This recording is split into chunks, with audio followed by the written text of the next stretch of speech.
Africa is the birthplace of humanity, the world's second largest and second most populous continent.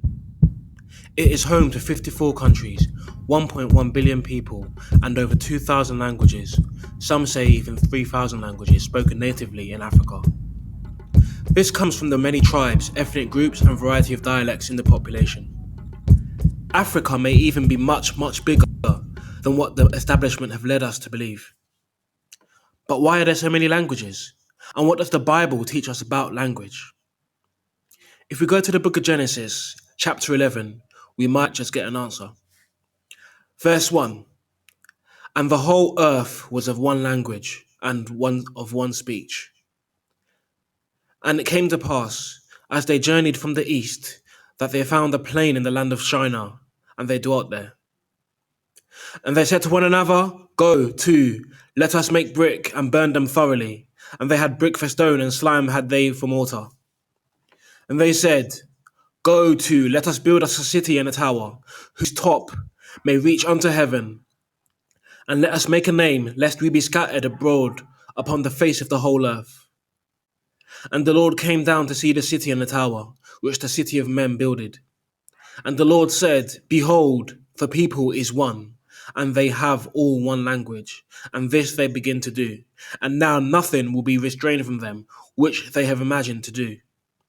Go to, let us go down, and there confound their language, that they may not understand one another's speech.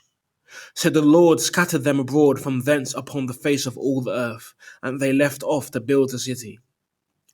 Therefore is the name of it called Babel, because the Lord did there confound the language of all the new earth, and from thence did the Lord scatter them abroad upon the face of all the earth.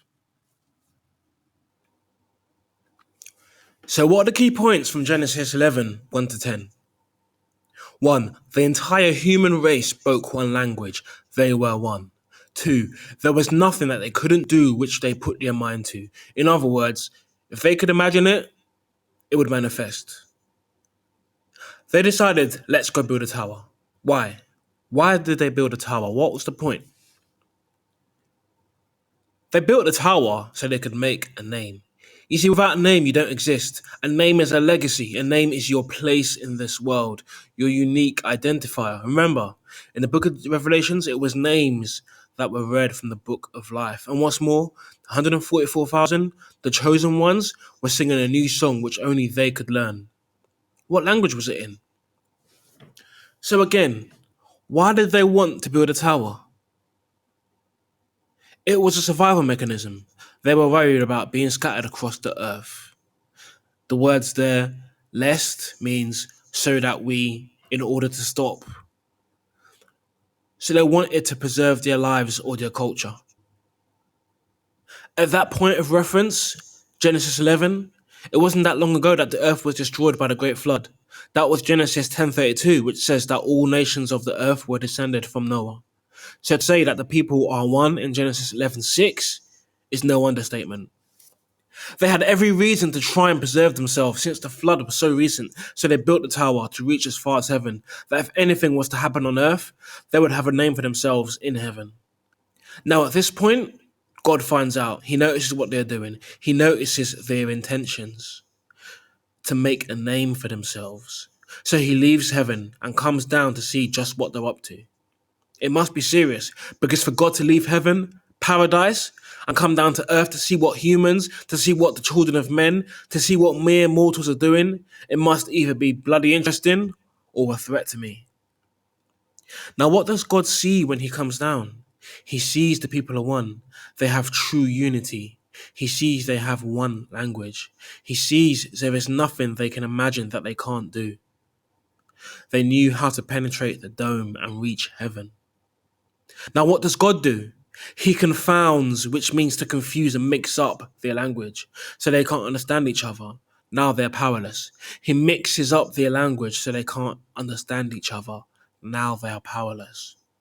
Black people are in fact the true Israelites spoken of in the Bible. We have historical and genetic facts to prove it. Just look up the Kohen priestly gene. It seems we were the ones who have had our language confounded, because we're older than any other race, and two, because whichever way you look at it, 2,000, if not 3,000 languages is a lot. Look at Africa.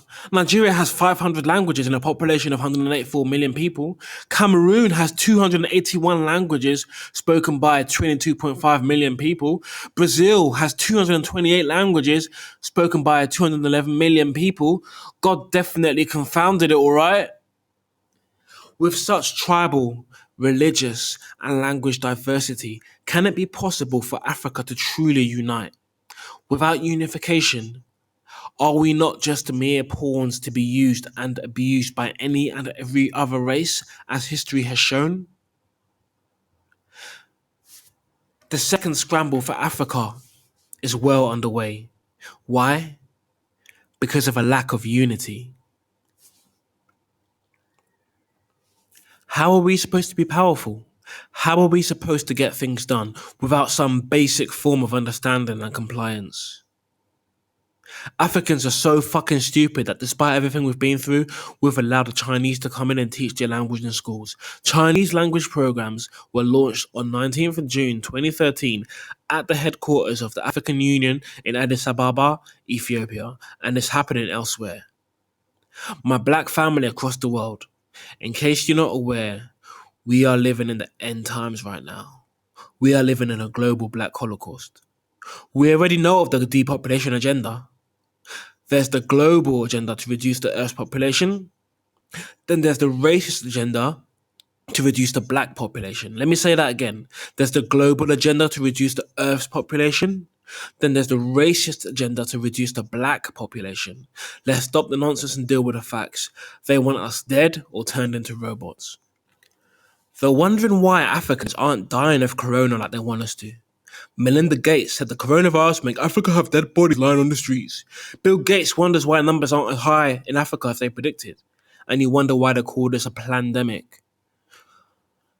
Listen, us speaking one language is just one step we need to save the black race. There's 12 more hurdles we need to jump to stop the black race from destruction. Check out my video, 13 Steps to Save Africa, and share it with your people. In order for the black race to be unified, we must speak one language. In order for the black race to have strength, we must speak one language. In order for the black race to survive, we must speak one language.